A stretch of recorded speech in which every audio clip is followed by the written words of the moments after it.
Hindi ko alam kung mag-hi guys ba ako. Ready na ba ako? Okay, sige. O, game. Sis, papayatin mo ko dyan, sis, ha? Hi, I'm Royce. I have 3 kids and I'm a stay-at-home mom.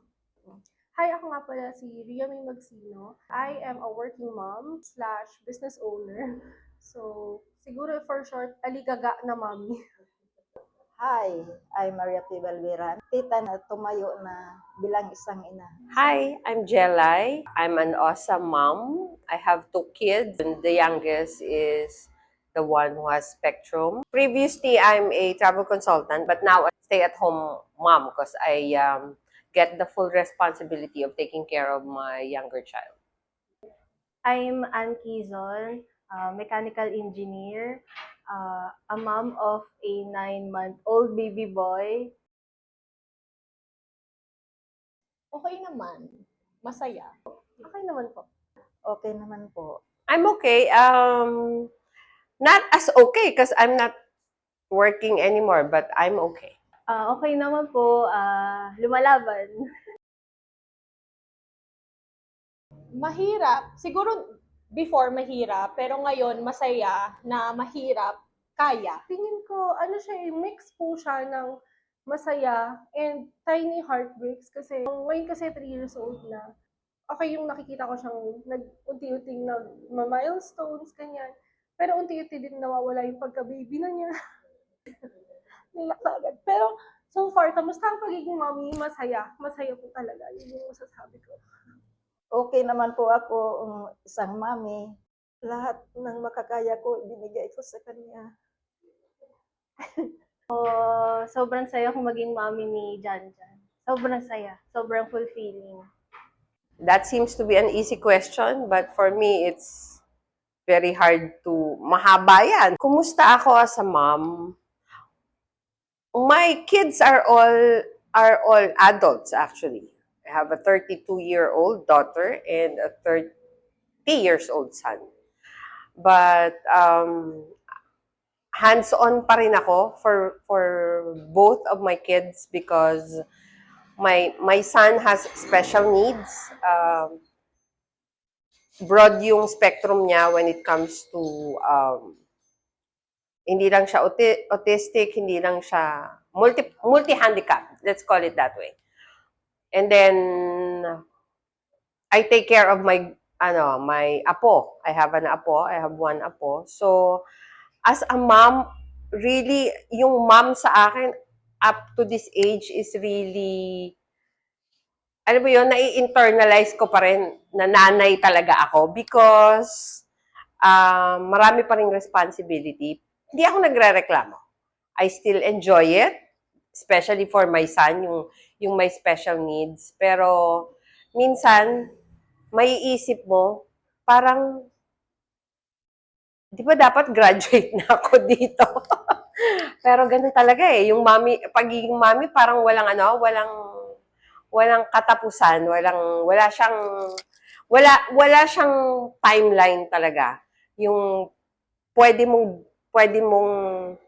i-spend na para sabihin mong mommy ka talaga.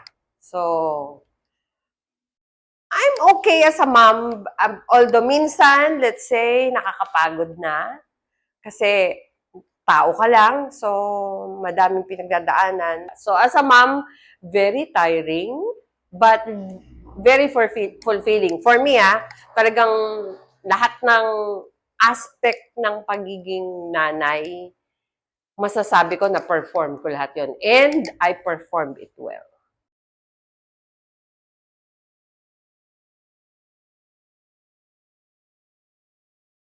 Hindi ata kasya. Yung sa first baby ko, nung nalaman kong pregnant ako, is working ako Makati. Tapos, as in parang medyo tinago pa namin siya before. Kasi parang, ngayon kasi, di ba, parang ano na siya, ano pa tawag dito? Hindi masyadong nino-normalize yung maaga nag-baby. Kasi before, ang pag sinabing maaga nagkaanak, like 20, 22, yan parang ang aga mo pa nagkaanak. Kasi ngayon, usually yung mga tao is 30 na gusto nagkaka-baby, ganyan. Pero nung time ko, I was 22 dun sa first baby ko nung nalaman kong pregnant ako. Tapos tinago namin siya kasi takot pa ako. Mahirap. Hindi namin alam paano namin itatago until parang nagtago kami until 4 months ako na nagsabi sa parents ko. Parang nakakutob na lang yung mama ko that time. Tapos, tinanong niya ako, parang madaling araw, tinanong niya ako na, buntis ba ako, ganun. Parang dun sa moment na yon parang na-shock na lang ako. As in, nakatingin lang ako sa kanya. Tapos parang paiyak na ako. Tapos umuo na lang ako that time na, oo. Tapos yun, umiyak na yung mama ko and history na. Actually, nung pregnant nga ako, since hindi pa nila alam, working ako sa Makati. So, everyday travel, ganun. Tapos parang one time na nag-spotting ako, doon siya nag-start. Actually, kaka-renew ko lang ng contract noon sa work ko. Tapos, nag-spotting ako. Tapos, ang sakit talaga ng puson ko. Syempre, as first time, natakot ako, nagpa-check up ako. Tapos, yun nga, parang in-advise muna na wag mo na mag-work. Ako, parang, syempre, safety first, ganun. Tinanggap ko, sige, hindi mo na ako mag-work. Tapos, sinabi ko dun sa partner ko na hindi na ako mag-work kasi nga, sobrang risky nung pregnancy ko dun sa first ko. Eventually, hindi na ako nakapag-work nung lumabas. Mas lalong nahirapan kami kasi nga, wala kaming maiiwanan. So, focus na lang talaga ako dun sa baby. Naalala ko pa po, nung first time na nag-PT ako, pandemic, pagkakita ko na positive, ang unang-unang pumasok sa isip ko is, this is it, na eto na. Parang, yung iniisip ko lagi before, kahit nung bata pa ako, nadalaga pa ako na darating yung time na magiging nanay na ako, is eto na talaga, mangyayari na siya. Ang naalala ko po ng time na yun is parang feeling ko ready ako maging nanay. Kaya ang nasa isip ko talaga nun is, this is it. Wala, noong ipinanganak siya, ako talaga ang umpisang nag-alaga na sa kanya hanggang paglaki niya. Kasi parang napabayaan na siya ng nanay niya.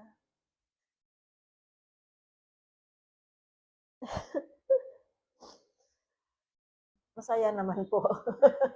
Masaya naman po kasi gusto ko rin naman kasi yung may anak sana ako. Kaya lang, siyempre kinabahan po ako kung makakaya ko. Well, automatic naman siguro natakot ka at first kasi 'di ba? Hindi mo alam kung anong gagawin mo kasi first time mom, no? Pero masaya kasi magkakaroon ka na ng little you, whether lalaki yon o babae, 'di ba? Parang wow, I can bear a human being inside me, which is so amazing. That's really an amazing one of the amazing job of God na may nanay na pwedeng magluwal sa isang human being din. Tapos, I felt, wow, ang strong ko. Kasi, di ba, manganganak ako. Masakit yun. Parang si Wonder Woman, ganon. Kasi, biruin mo, you will have the strength para magbuo ng bata dun. Parang superhero, di ba? Medyo late na namin nalaman na buntis ako. 2 months na pala akong buntis. Kasi pagkakasal namin, gusto agad namin magka-baby. Siguro na ilang beses every month, nagpipiti kami. Talagang chinecheck ko kung delayed na ako o hindi. Pero nung hindi na, saka pala buntis na ako nung 2 months na. Ayun, sobrang saya na. Sobrang saya namin, lalo na yung husband ko.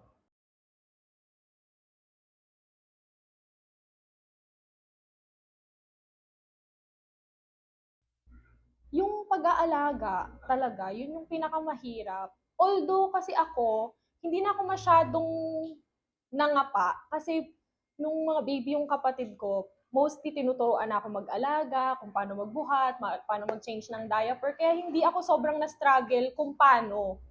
Nahirapan ako kung paano ko siya i-execute. Ganun. Ganun ang hirap kasi tapos ako lang mag-isa. Kasi yung parents ko is working. So, pag morning, wala sila sa bahay, ako lang. Tapos, parang nung parang mga first day to second day, hirap pa ako kumilos, ganun. Kaya lang wala akong choice kasi nga, hindi ko naman sila pwedeng istorbohin kasi nga nag-work sila. So, ako lang talaga. Mahirap siya, pero every step, kinakaya.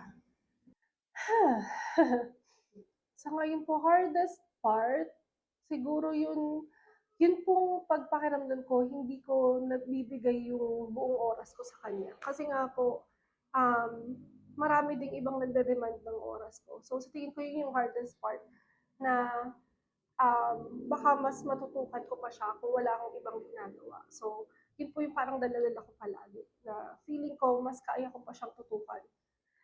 Tapos, at the same time, yun nga po dahil busy, ganyan, lagi ako parang may fear of missing out na, ay, baka may gawin siya today na hindi ko makita, hindi ko ma-witness personally.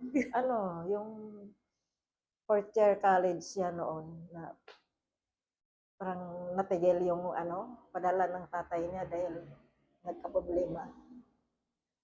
Ay, hindi, di pa nahirapan ako kung paano siya matapos pag-aral. Kinausap ko yung tatlo kong kapatid na yung sa Singapore, saka yung dalawa kong ditong kapatid na tulungan nila ako mapatapos ko sa pag-aral. Inayakan ko nga yan eh. Inayakan ko yan para matapos talaga si Mipong sa pag-aral. Ginawa ko lahat. Pumasok ako mag-alaga ng bata sa kapitbahay para may pagbigay ako ng baon sa kanya. When my son was diagnosed with brain tumor, sinabihan ako ng doktor na dalawa lang yung pwede sa kanya. Pag inoperahan siya, magiging gulay siya. Pag hindi siya naoperahan, mamamatay siya. Then, jokingly, yung doctor ko kasi very straightforward, sabi niya, 2 months old pa lang naman yung anak mo. So, parang ang sinasabi niya sa akin was, okay lang na hindi ko ipa-opera. So, ang tanong ko sa kanya was, so Doc, ang ibig mong ba sabihin, papatayin ko yung anak ko? 'Di ba? So, I think that's the hardest part of me as a mom, yung i-decide ko what's for the future of my son. Pero, I think that will be also my proudest. Kasi, 30 years old na yung anak ko na pinag-uusapan at buhay na buhay siya. So, tama na nilaban ko siya. Yung nasubukan agad yung pagiging mommy ko nung nawala yung husband ko ng 3 months akong buntis. Yun, nung nalaman ko yun na wala na siya, kinailangan kong tatagal na hindi ako, iiyak ako pero siguro mga 1 minute lang. Or pinipigilan ko talaga umiyak kasi natatakot ako na mawala rin yung baby namin. Nung buntis ako, kahit gano'n na yung nangyari, ang iyak ko, parang parang 1 minute lang. O kaya hindi talaga ako naiyak o kaya pag iyak ako, ganito lang. Yung tulala lang. Pero nung pagkapanganak, natapos na yung breastfeeding journey ko, sabi ko, siguro, time ko na mag-grieve. Sabi ko, baby, siguro, time na para ako naman yung mag-grieve. Mag-heal na ako. Nakakaiyak na rin ako ngayon.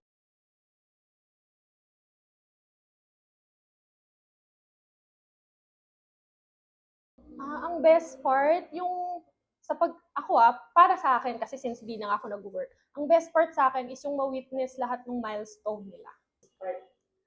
Ang best part naman po is yung nakikita ko na po kasi ngayon yung sarili niyang personality. Nakikita ko kung paano siya.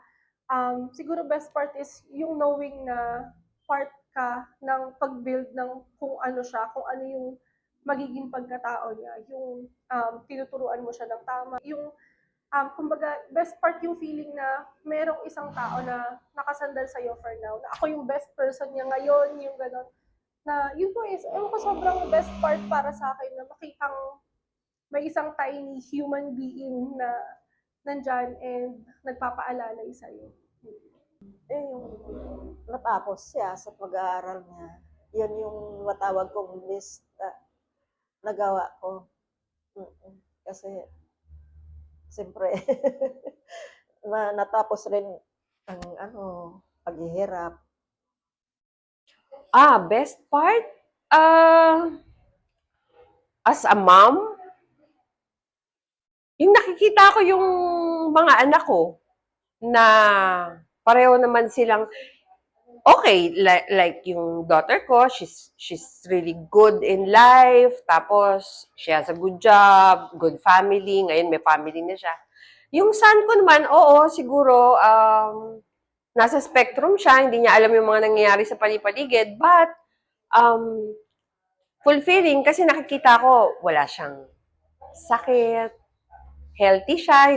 Happy ako na nakikita ko siyang okay. Yung mga kids ko, they're okay. So, ano yun, walang katumbas yun.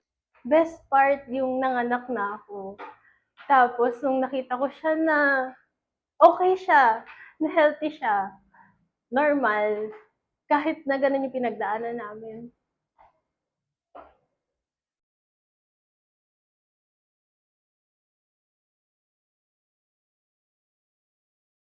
Siguro emotionally stronger. Mas parang naging strong ako since nagka-baby ako kasi parang iniisip ko that time, na kapag ako nag-breakdown, mahihirapan yung anak ko. Parang makikita niya na, bakit pa iyak yung parents ko or yung mommy ko? Ganon. Yun yung pinaka nagbago sa akin, yung emotional, emotional, naging emotionally stronger ako. Yes person po ako sa totoo lang. Feeling ko, yun yung isang nabago sa akin. Dati po kasi, hanggang kaya pang paraanan, hanggang okay pa sa akin, kahit na hindi ko gustong gawin or kahit na inconvenient na talaga para sa akin. Oo pa rin ako pag may taong nag-request, pag may taong nag-invite, pag may taong, yung ganun po, lagi po akong yes person. Siguro ang isang nabago po sa akin is natuto na akong mag-say ng no, lalo na kung tingin ko hindi fit sa schedule ng anak ko, lalo kung may kailangan akong unahin.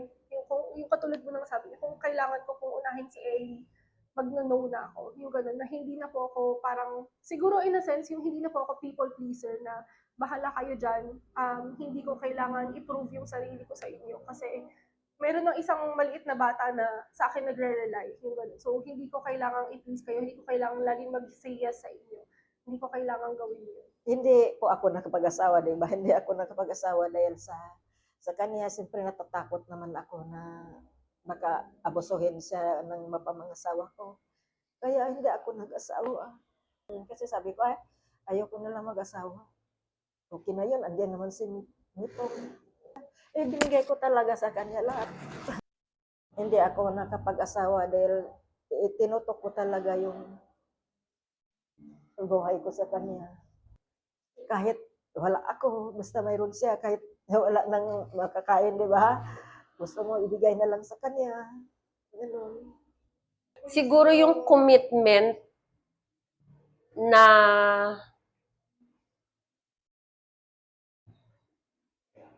ako hanggang ngayon, especially nowadays, yung commitment ko sa son ko na hindi ko siya iiwanan. Yun siguro yung yun yung nalulungkot ako kasi alam mo yon, matanda na ako di ba? Parang hindi mo na iniisip yung sarili mo. Kasi, lagi mo na lang iniisip na dapat okay siya kahit hindi ka okay. 'Di ba? Parang naging selfless ka. Hindi mo pwedeng unahin yung mga wants mo kasi 'di ba? Syempre tayo, we want to breathe sometimes. Ganon. Hindi siya po pwedeng unahin mo yung sarili mo. So, selflessness, yun talaga yung isang bagay na ano ko, na iba talaga. Mahina talaga loob ko. Iyakin ako. Napapanghinaan agad ako ng loob dati nung hindi pa ako mommy. Mabilis ako mag-give up. Tapos dependent ako sa asawa ko pag may problema. Pero nung naging nanay ako, tapos ganun na yung naging sitwasyon namin. Hindi ko akalain na kaya ko pala maging matatag kahit ganun yung naging pagsubok. Na dahil sa baby namin, kaya ko palang tumayo sa sarili ko. Basta nandun lang yung pagmamahal ko sa husband ko saka sa baby namin. Kailangan kong maging matatag pala kasi si baby yung buhay ko. At ako din yung buhay niya.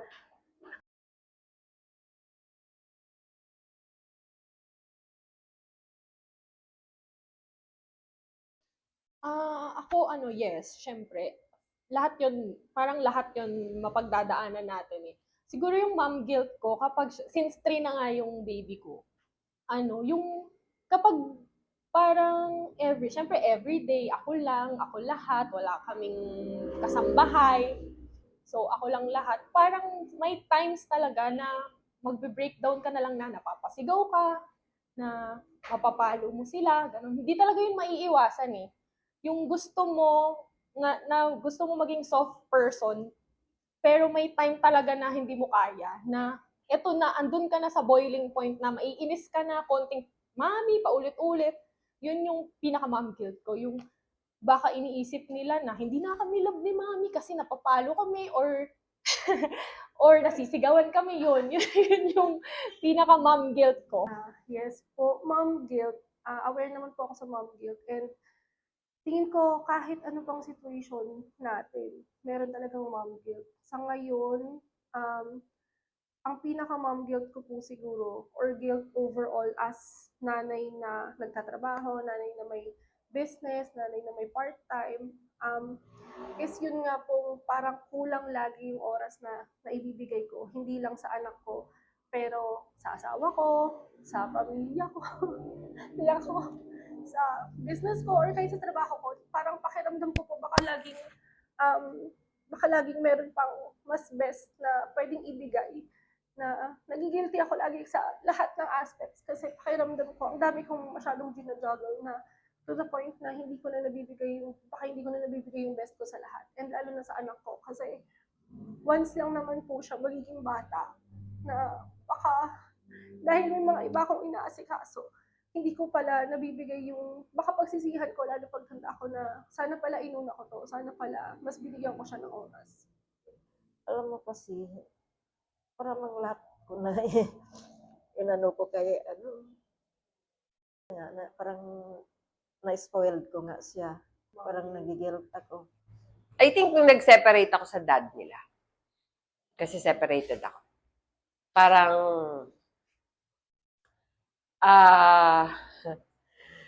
tinatanong ko yung sarili ko kung tama ba. Naging selfless ba ako doon? Naging kinoncentrate ko lang ba yung na yon para sa sarili ko nung hiniwalayan ko yung daddy nila. But, I guess, people might not agree with me, pero mas hindi siguro magiging okay yung mga bagay-bagay kung nagstay ako with the relationship. Hindi ko alam, sis, kung mom guilt siya. Pero sa iba kasi sa sitwasyon namin,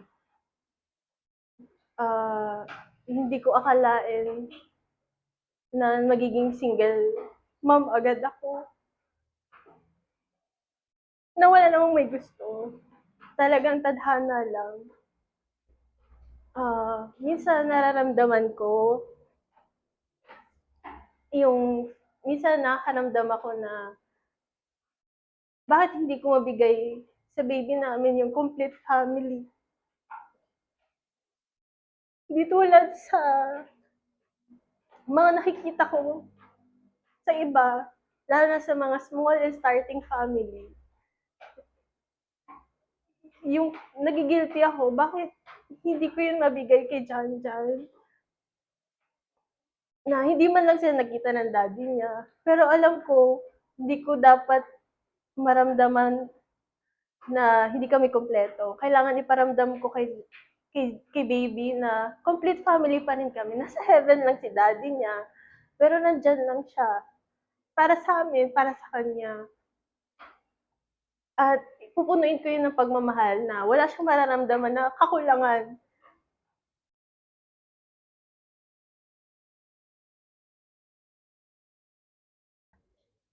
Pause muna. Ganun. Minsan, lalo na pag afternoon o kaya gabi, wala muna akong gagawin. Parang pause, mag-iisip ako. Reflect ko lang kung ano yung dapat na ginawa ko, ganun. Na hindi hindi ako dapat parang mabigla dun sa mga desisyon ko.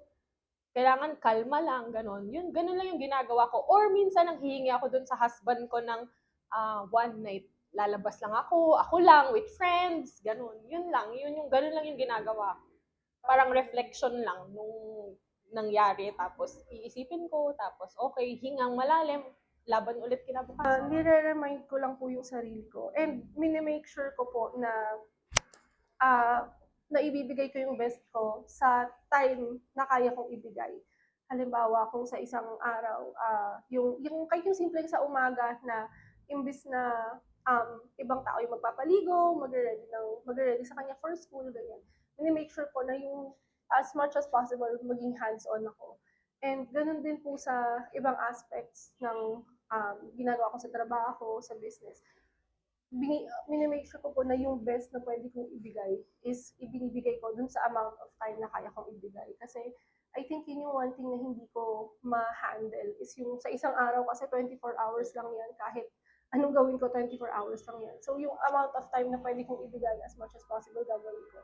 Kahit pa mag-multitask ako. Kahit papagod, kahit na kailangan mong gumising ng maaga or anything like that. Kung ano yung maibibigay mo the most at that time. And nire-remind ko sarili ko after na, kasi feeling mo pa rin kulang di ba po? Kahit na ibigay mo na lahat, pakiramdam mo pa rin kulang. Nire-remind ko lang din yung sarili ko palagi na basta na ibigay mo yung best mo. And na may time ka pang bumawi. Laging, sige, bawi pa. Iniiyak ko lang kasi yun. Iniiyak ko na lang yun. Kung maramdaman kong nagigil ako kasi para hindi kasi ako napagtanim ng sama ng loob. Doon, bawiin mo on some other ways. Spend time with them. Normal yung mom guilt. Huwag mo lang masyadong i-internalize. Kasi madedepress kapag in-internalize mo siya. Hindi siya maganda sa mental health mo, 'di ba? So, normal yon, especially pag few years pa lang of being a mom.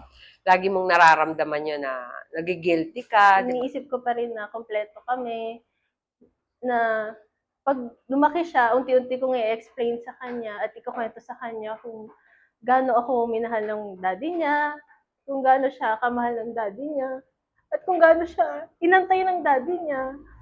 Yun ang iniisip ko. Hindi ko dapat maramdaman yung inggit kasi mali yun. At dapat magsimula sa akin yun. At dapat magsimula sa akin yung yun na hindi mainggit para hindi rin niya yun maramdaman. Para hindi rin siya maiinggit, kailangan mag-start sa akin as nanay niya.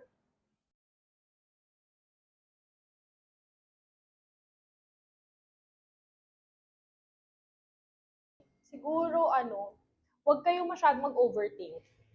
Kasi minsan yung pag o-overthink is parang mas nakakagulo siya. Mas nakakagulo siya ng ng gagawin mo. So, dapat parang lang, siguro parang ando na tayo sa everyday routine yung parang walang pinagbago, ganito na lang ba ako? Ganun. Siguro wag na lang natin isipin, kasi ako minsan iniisip ko na, hanggang dito na lang ba talaga ako? Everyday ganito na lang ako? Parang kasing iniisip natin na, okay, hanggang nanay na lang ako. Ganun. So, ako, yun na, wag lang mag-overthink, mag-focus dun sa mga kids, ganyan. Tapos, parang enjoy lang yung moment, para din makita nung mga anak na positive yung mami ko. So, kasi pag ako, parang totoo yung sinasabi na happy life, happy wife, happy life. Totoo yan kasi kapag happy yung mami, happy yung family. Kurang message ko po sa mga mommies na katulad ko na working din na lalo yung OFWs po, di ba, mas malalayo pa sila. Ang masasabi ko siguro is eventually maiintindihan naman din po ng mga anak natin. Naniniwala ako na they will grow up na maiintindihan nila and ma-appreciate nila eventually na kaya pala kailangan ni mami magtrabaho para pala sa akin to. So, laban lang ng laban, mga mommies. Kaya natin to. Alam kong mahirap magpalaki ng bata, pero makakaya ninyo. At mahalin pa rin ninyo siya kahit hindi naman totoo ninyong anak. Siguro, kasi I have a son for 30 years now. Awesome kid, di ba? So, I guess, advice will be love them. Kasi kayo lang ang meron sila eh. Di ba? Kayo lang ang meron sila. Kayo yung mundo nila. So, yung ibang tao might help, like kapatid, mga kamag-anak. Pero, at the end of the day, kayo lang din yung naiiwan na kasama niya. So, tapos, make sure, ang advice ko talaga, number 1, on top of your list, dapat, pag meron kang awesome kids, take care of yourself. Kasi dapat, lagi kang nasa top of your health to take care of them. Kasi pag ikaw yung hindi nasa top of your health, sino na mag-aalaga sa anak? Then, siguro kaya ako itong nagagawa. Akala siguro ng ibang matatag ako. Pero, meron kasing support system. Family ko, family ng husband ko, nagtutulong-tulong kami. Sabi nga nila, it takes a village to raise a child, a baby. Pag may tulong na nagbibigay sa akin, na sa family namin, family ng husband ko, tinatanggap ko pag gusto nilang alagaan, gusto nilang suportahan kami, tinatanggap ko. Yun, support system. Yung basta may kahit anong tulong, tanggapin na lang natin, lalo na hanggang ngayong baby pa sila. Kasi alam ko hindi ko kaya mag-isa. Kailangan ko ng suporta ng pamilya namin, ng asawa ko. Para mapalaki ng maayos at mabuti ang baby namin.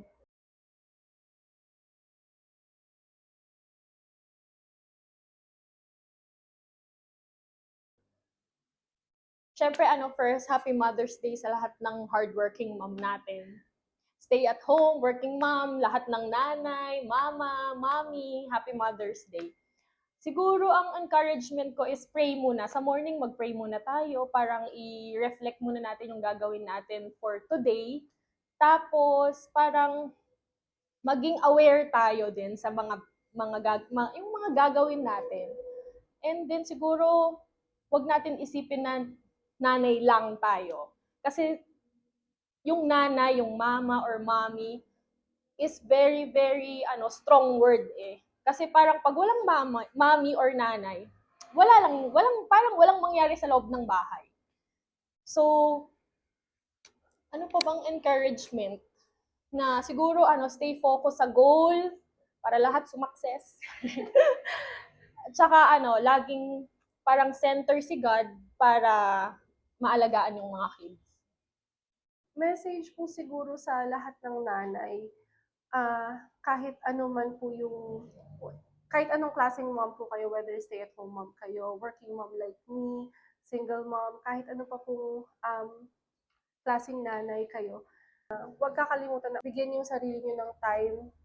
Kasi in the end, if hindi okay yung well-being nyo, mentally, physically, emotionally, mas hindi natin maibibigay yung best na gusto natin ibigay sa mga anak natin. Sa mga nanay, huwag niyong pabayaan yung sarili. Kailangan magtira din kayo para sa inyong sarili. Since Mother's Day, okay, I think all moms should always have a personal routine. Ako, ano ko yun, space ko yon pagdating ng gabi. Yung mga pampapahid ko dyan. Give yourself that. Huwag mo tiparin yung sarili mo sa mga ganon. Kasi, pag maganda ka, maganda rin yung gising mo sa umaga kasi maganda yung makikita mo sa salamin, 'di ba? So, ang magiging bati mo dun sa anak mo maganda. Kasi maganda yung outlook mo palaging tama naman talaga yung good vibes. So, para magkaroon ka nun, start with your own, yung personal, mo na routine, yung beauty routine mo, kung ano man yan. O, self-care mo, yung kung kailangan mo ba sa umaga, wala mo nang kausap, magkape ka, ganon. So, spend time din na humingi ka rin ng breathing hour mo na, magpapaspa lang ako, ganon. Ganon. Happy Mother's Day! Iba-iba man yung sitwasyon, iba yung sitwasyon ko, iba rin naman yung pinagdadaanan. Lahat naman tayo may pinagdadaanan, lalo na yung lahat ng mga nanay. Message ko lang siguro sa mga anak, hindi lang sa nanay, pero dahil may chance pa tayo na maging mabuting anak, gawin na natin. And tayo naman bilang nanay, dahil may chance, binigyan ako ni Lord ng chance na maging parent na hindi naranasan ng husband ko. Gagawin ko talaga yung best ko para maging best parent as a mom and representative ng daddy niya sa kanya. Basta,